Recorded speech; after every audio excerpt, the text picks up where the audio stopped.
Hello students, कैसे हैं आप सभी। आई होप सभी मेहनत कर रहे होंगे, पढ़ रहे होंगे, अपने नोट्स टाइम पे कंप्लीट कर रहे होंगे और समझ भी रहे होंगे। मेन मुद्दा है समझने का। नोट्स तो ठीक है, देर सवेर पूरे हो जाएंगे, हालांकि आपको देर सवेर नहीं करनी है, आपको एंड टू एंड करना है ताकि आप पे बर्डन ना पड़े। ठीक है, तो हमें बोझा उठा के नहीं चलना, हमें फिजिक्स को एंजॉय करना है। समझ में आ गई। अगर आप साथ साथ चलेंगे मेरे तो आपको कहीं कोई दिक्कत नहीं आएगी। और अगर आप कभी किसी वजह से आगे पीछे हो भी जाओ तो कवर करने की टेंडेंसी रखोगे। जिस दिन छुट्टी हो उस दिन सारा कवर कर लिया।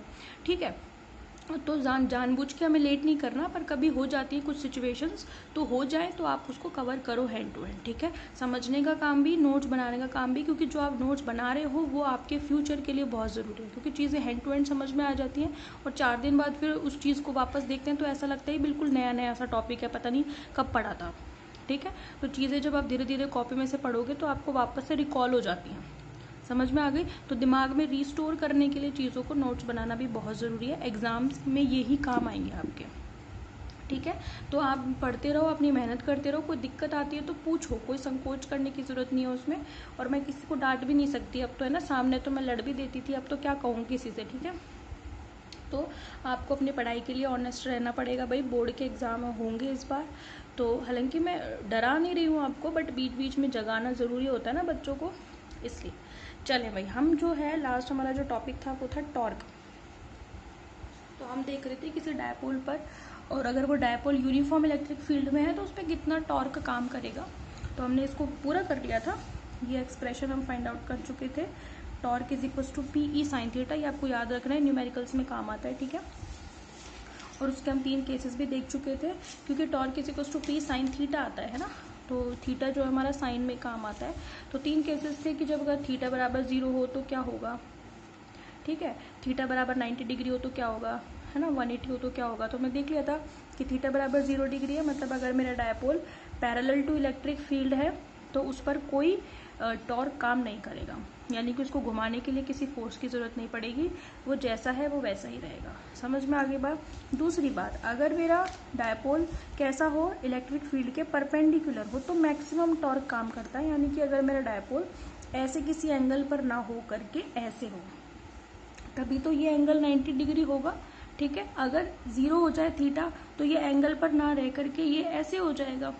समझ में आ रही है बात। थीटा तभी तो 0 होगा, तो पैरेलल टू फील्ड हो जाएगा, तो कोई टॉर्क की जरूरत नहीं पड़ेगी। बट अगर ये कैसा हो, 90 डिग्री एंगल पर हो तो मैक्सिमम टॉर्क की जरूरत पड़ेगी। और हमने निकाल लिया था कि वो कितना था, P × E।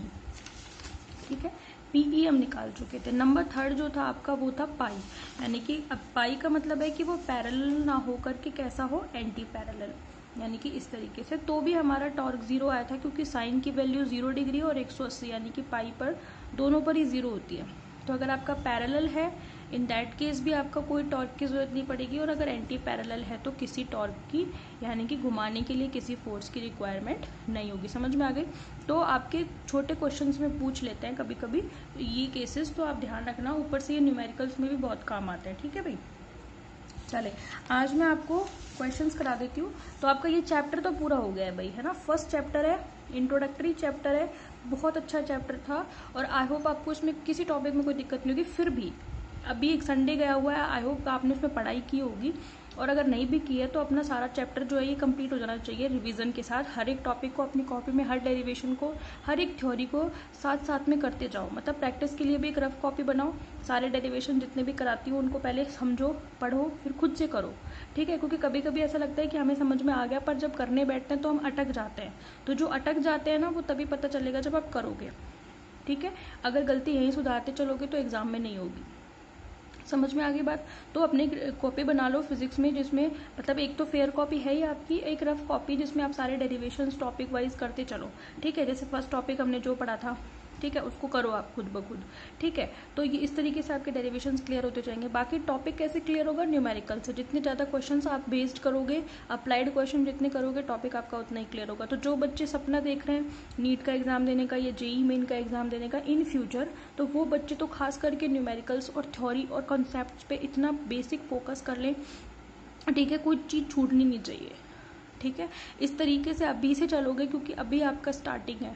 ठीक है, अभी से चलोगे कोई दिक्कत नहीं आएगी। बुक में जितने भी क्वेश्चन है सब कर डालो, एक भी मत छोड़ो। ठीक है। इसके अलावा आपकी जो भी रेफरेंस बुक आती है नीट या जेई मेन की जो भी आती है वो आप एक ला करके रख लो, और उसमें जो क्वेश्चंस हैं टॉपिक मतलब साथ ही साथ चैप्टर वाइज जो क्वेश्चंस हैं उनको निपटाते चलो। प्रॉब्लम आती है पूछो। समझ में आ गए? तो 12th रिलेटेड या जो भी आपका जो चल रहा है 11th 12th रिलेटेड उसमें आपको कहीं कोई दिक्कत नहीं आनी चाहिए। तो इस तरीके से आपके पैरेलल में तैयारी भी होती है। आप खुद देखोगे कि नीट जेई मेन में वही चीज़ें आती हैं जो 11th 12th में आती हैं, कुछ भी नया नहीं आता। कुछ एडवांस क्वेश्चंस को छोड़ करके बेसिक अप्लाइड क्वेश्चंस वही आते हैं। समझ में आ गए आपको बात? तो जो बच्चा सीरियस है नीट जेई मेन को लेकर के, तो वो तो खास करके अपने सबसे पहले ज़रूरी है 12th को ढंग से कर लोगे, कोई दिक्कत नहीं आएगी नीट जेई मेन में भी, ठीक है। लेकिन मैं इसलिए कह रही हूँ ताकि एक रेफरेंस बुक होगी तो आपको रहेगा कि इसके लिए अलग से कुछ करने की ज़रूरत नहीं है, हैंड टू हैंड ही होती जा रही है। तो सबसे पहला काम है चैप्टर रिलेटेड सारे क्वेश्चंस करना, ठीक है। फिर एक रेफरेंस बुक में से टाइम बचता है तो रेफरेंस बुक में टॉपिक वाइज अपने न्यूमेरिकल्स निपटाते चलो। समझ में आ गई बात आपको? इससे आप खुद ही देखोगे कि आपका कॉन्फिडेंस कितना डेवलप हो जाएगा। समझ में आ गई? चलो अभी ज़्यादा टाइम नहीं ख़राब करते हैं, थोड़ा थोड़ा मोटिवेशनल स्पीच देना ज़रूरी होता है ताकि, क्योंकि आपकी उम्र के बच्चों को गाइडेंस की बहुत ज़रूरत होती है, ठीक है। चलें, तो मैंने आपको 2-3 क्वेश्चन दिए थे करने के लिए, ठीक है। तो जो सिंसियर बच्चे हैं बहुत ही ज़्यादा, उन्होंने तो उसके आगे भी कर लिए होंगे, ठीक है। और कुछ अगर मेरे साथ में ही चलना चाहते हैं तो मैंने जितना दे दिया उतना कर लिया होगा, ठीक है। फर्स्ट क्वेश्चन था आपका, एक क्वेश्चन जो मैंने आपको दिया था वो था 2 इक्वल चार्जेस। क्वेश्चन दिखा देती हूँ मैं आपको। क्वेश्चन ये था आपका, क्वेश्चन था 2 equal charges are placed at a distance of 3 metre, ठीक है। A repulsive force of 1.6 newton acts on it, the value of each charge will be, यानी कि हर चार्ज की वैल्यू बतानी। सबसे पहला काम स्टेप क्या होना चाहिए? सबसे पहला स्टेप जो दे रखा है वो लिखो। पहली लाइन में क्या दे रखा है? 2 इक्वल चार्ज, 2 इक्वल चार्जेस, यानी कि दोनों चार्जेस आपके क्या हैं? इक्वल हैं। उन दोनों को 3 मीटर के डिस्टेंस पे रखो, ठीक है। इसका मतलब क्या होगा कि जो क्वेश्चन है हमारा 2 इक्वल चार्ज हैं गिवन है Q1 is equal to Q2 is equal to Q, यानी कि 2 चार्ज है, दोनों को हमने मान लिया कि वो Q है। दोनों के बीच के डिस्टेंस जिसको हम R कंसीडर करते हैं वो हमें दे रखे 3 मीटर, ठीक है। और क्या दे रखा है? रिपल्सिव फोर्स बता रखा है आपको कितना? 1.6 न्यूटन। ये गिवन है आपको, क्वेश्चन में गिवन है 1.6 न्यूटन का फोर्स है। आपको बतानी what is the value of every charge, यानी कि आपको एक ही पता करना है क्यों, वही दोनों की होगी क्योंकि दोनों इक्वल चार्ज है। तो आपको फाइंड आउट करना है कि क्यू क्या है, तो ये आपको टू फाइंड है। समझ में आ गई?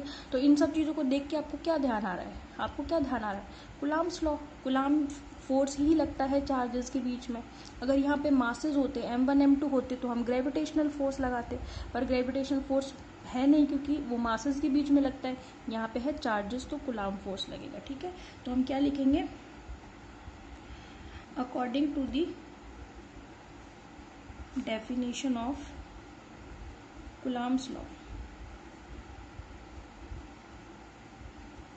F is equal to KQ1 Q2 upon R square, ठीक है। Q1 Q2 इक्वल है तो ये कन्वर्ट होगा KQ square upon R square, क्योंकि Q1 की जगह पर भी Q रखोगे, Q2 की जगह पर भी Q रखोगे तो KQ square upon R square, ठीक है भाई। आपको क्या फाइंड आउट करना है? आपको Q फाइंड आउट करना है। तो जो फाइंड आउट करना होता है उसको LHS में ले आया करो, ठीक है। तो Q स्क्वायर कितना हो गया? क्रॉस मल्टीप्लाई करो FR स्क्वायर अपॉन K। समझ में आ गई बात आपको? F आपको दे रखा है। अच्छा चलो ये भी कर लेते हैं हैंड टू हैंड। यहाँ से आपका Q कितना निकल कर के आएगा? Q आएगा under root FR square upon K। बात सही है ये। अब बस आपको वैल्यूज रखनी है। Q is equal to under root F कितना दे रखा है? 1.6 न्यूटन, कन्वर्ट करने की जरूरत ही नहीं है। R दे रखा है आपको 3, तो 3 इंटू 3 मीटर में या सेंटीमीटर होता तो मीटर में कन्वर्ट कर लेते। और K आपको पता ही होता है 9 इंटू 10⁻⁹। समझ में आ गए? इनको आप कैलकुलेट करोगे तो 9 से तो ये 9 कैंसिल हो जाएगा, ठीक है। आपके पास क्या आएगा? रूट 1.6 इंटू 10⁻⁹, क्योंकि 9 को ऊपर लेकर के जाओगे आप, ठीक है। अब आप ये देखो कि इसका रूट करने के लिए आपको ये समझ में आ रहा है कि 1.6 का रूट तो आप कर लोगे, है ना, बट यहाँ पे 10⁻⁹ को कैसे करोगे, है ना, क्योंकि रूट का मतलब होता है पावर हाफ, इसका मतलब आप 9 का तो हाफ नहीं कर सकते, पर आप 10 का हाफ कर सकते हो। तो आप इस 10 की पावर -9 को क्या 10 की पावर -10 नहीं बना सकते? बना सकते हो ना, मैंने आपको बताया कि कैसे बना सकते हैं। तो मुझे क्या करना है, 10 से ऊपर नीचे मल्टीप्लाई करना है, दिखाना नहीं है, ये काम है रफ का। 1.6 × 10⁻⁻9 है, मुझे इसे 10⁻10 में कन्वर्ट करना है। 10 से ऊपर नीचे मल्टीप्लाई करो। 10⁻10 कैसे होगा, जब ये नीचे वाला उठ करके ऊपर जाएगा, ठीक है, और ये 10 इससे मल्टीप्लाई हो जाए, 10 1.6 से मल्टीप्लाई हो जाएगा तो 16 बन जाएगा। 10⁻10 मतलब ये जो मेरे पास है, इसको मैं क्या लिख सकती हूँ, इसको मैं लिख सकती हूँ 16 × 10⁻10 का अंडर लिख सकती हूँ। अब 16 का हो गया 4 और 10 की घात -10 का हो गया 10 की घात -5। समझ में आ गई? इतना कुलाम चार्ज मेरे पास। अगर आप चाहते हैं कि इसको माइक्रो में कन्वर्ट कर लें, ठीक है, अगर आप इसे माइक्रो में कन्वर्ट करना चाहते हैं तो वही हमारा पुराना फंडा, 10 से ऊपर नीचे मल्टीप्लाई कर दो, 10 से ऊपर 10 से नीचे। माइक्रो का मतलब 10⁻6 होता है, तो इसको लेकर जाओगे ऊपर, 10 को मल्टीप्लाई करोगे 4 से, कितना हो गया 40 × 10⁻6। तो इसका आंसर ये भी है 40 × 10⁻6 कुलाम। इसी को आप कहते हो 40 माइक्रो कुलाम। समझ में आ गई? ये मैं इसलिए बता रही हूँ क्योंकि जो आपका एग्जाम अगर 12th का ही है तो आपका एग्जाम सब्जेक्टिव होगा, तो वहाँ तो आप ये भी कर दोगे तो भी सही है, ये कर दोगे तो भी सही है, ये कर दोगे तो भी सही है। बट अगर आप वही कंपटीशन एग्जाम दे रहे हो तो वहाँ ऑप्शन होते हैं, ऑप्शन ही सेलेक्ट करना पड़ता है आपको, कोई चॉइस नहीं होती है आपके पास, ठीक है। अगर आपका आंसर ये आया है ऑप्शन 40 माइक्रो कुलाम है, तो आप सोचोगे कि ये कैसे आया है, मेरे पास तो ये आया है, तो आप कन्वर्ट कर सकते हो उसको, ठीक है, और आप उसको 40 माइक्रो कुलाम में निकाल लो। समझ में आ गई? तो ये चीज़ें पता होनी चाहिए, ये कंपटीशन लेवल के लिए भी ज़रूरी होती है, और ये तो बेसिक जानकारी है, ये सभी को पता होना चाहिए। समझ में आ गई? तो ये क्वेश्चन आपका हो गया। सेकंड क्वेश्चन देखिए, क्वेश्चन नंबर सेकंड आपका ये रहा, F is the force between two charges, यानी कि दो चार्ज है, उनके बीच में F फोर्स लग रहा है। If the distance between them is tripled, यानी कि डिस्टेंस को ट्रिपल कर दिया मैंने, डिस्टेंस को 3 गुना कर दिया, तो फोर्स कितना हो जाएगा? समझ में आ गए? तो आंसर ऑप्शन देखो आप, आपका F/3, F/9, F/27। तो फोर्स तो आपको पता होना जरूरी नहीं है कि कितना है, फोर्स तो आपको F ही रखना है। समझ में आ रही? नहीं दे रखा कोई दिक्कत नहीं है, हम क्या करें, नहीं दे रखा तो कहाँ से लाए, तो जो है आपको आंसर उसी में निकालना है, ठीक है। तो आप देख रहे होंगे ऑप्शन में F की कहीं जरूरत नहीं है, आपको F की फॉर्म में लेकर के आना है, ठीक है। देखिए होगा कैसे, हम जानते हैं कि F = कुलाम फोर्स है, क्योंकि दो चार्जेस के बीच में लग रहा है, तो कुलाम फोर्स ही होगा। इसका मतलब KQ1 Q2 अपॉन कितना R², ठीक है, ओके। आपको क्या पता लगा, आपने क्या कहा, if distance is tripled, distance triple कर दी, तो इसका मतलब वो जो डिस्टेंस है वो R तो नहीं रहेगी ना, वो R' हो जाएगी। तो मैंने उसको R' से शो कर दिया, आप R1 R2 R3 किसी भी उससे शो कर सकते हो। तो वो R की 3 गुना हो जाएगी। पहले तो डिस्टेंस है R, मतलब दो चार्जेस हैं Q1 और दूसरा चार्ज है हमारा Q2, दोनों के बीच की डिस्टेंस है R, और लगने वाला फोर्स जो है वो है F। समझ में आ गई? अब ये जो डिस्टेंस है that is tripled, that means कि जो डिस्टेंस मुझे मिली उसको मैंने शो कर दिया R' से, और वो है इस जो गिवन जो भी हमने माना है उसकी 3 गुना है। तो जो फोर्स होगा वो कितना होगा, तो जो फोर्स होगा वो F तो नहीं होगा, F' होगा। समझ में आ गई? तो K हमारा वही का वही है, चार्ज के बारे में उसने कोई डिस्कशन नहीं किया, तो Q1 Q2 भी वही के वही रहेंगे, बट उसने डिस्टेंस को ट्रिपल कर दिया, दैट मीन्स जो डिस्टेंस है वो है R'²। यही तो है जो बदल गई, डिस्टेंस बदलने के बाद फोर्स भी बदलेगा। अब फोर्स के लिए फॉर्मूला ये आएगा, अब हमें पता है कि R' तो 3R के बराबर है, तो मैं R' की जगह पर 3R मेंशन कर सकती हूँ। इसका मतलब F' = कितना हो गया, KQ1 Q2 अपॉन R' की जगह 3R का whole square means KQ1 Q2 upon 9R²। अब ये KQ1 Q2 अपॉन R² क्या है भाई, F है ना, F रख दो इसकी जगह, 9 नीचे बच जाएगा। इसका मतलब F' यानी कि ट्रिपल करने के बाद जो फोर्स आया वो इनिशियल फोर्स का 1/9 टाइम्स या फिर 9 से डिवाइडेड होगा। तो इसमें आपका जो सही ऑप्शन होगा वो होगा आपका F/9। अच्छा, ऊपर वाले ऑप्शन की अगर हम बात करें तो इसमें भाई इसमें ऑप्शन ही गलत दे रखे हैं। आंसर आएगा इसका 40 माइक्रोकूलम, है ना, ध्यान रखना आप इसको। आंसर आएगा, अपन इसको एक बार चेक भी कर लेते हैं, अपन ने कहीं गलती तो नहीं की।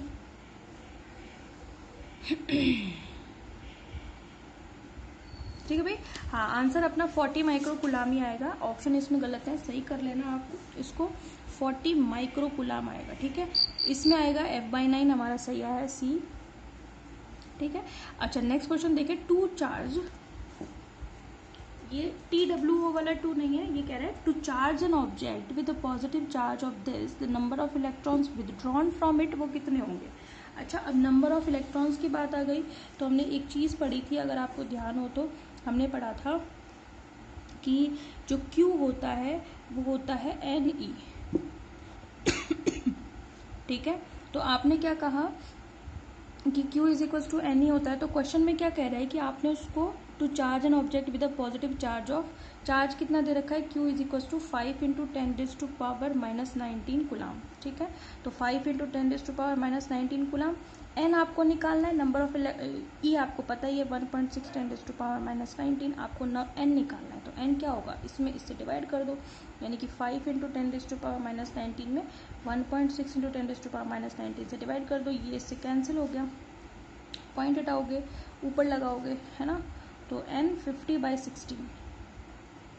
ठीक है, दैट मीन्स कितना हो गया, 3 आ गया, है ना, 3 पॉइंट कुछ आएगा, 3.1 कुछ आएगा, पर नंबर ऑफ इलेक्ट्रॉन तो 3 होंगे, तो N की वैल्यू आ गई आपकी 3, तो इसका आंसर होगा 3 सही आएगा इसका आंसर। पॉइंट में भी आया तो आपको उसको राउंड फिगर में लेना है, समझ में आ गई। अगर यहाँ पे, हाँ इसमें ऑप्शन है आपका थर्ड, समझ में आ गई, 3, 5, 7, 9 में से थर्ड आपका ऑप्शन है, समझ में आ गई बात आपको। अब इसमें बहुत सारे क्वेश्चंस हैं भाई, आपको दिख रहे होंगे, अगर आपकी श्रद्धा है, आपकी इच्छा है तो आप ये सारे क्वेश्चंस करो।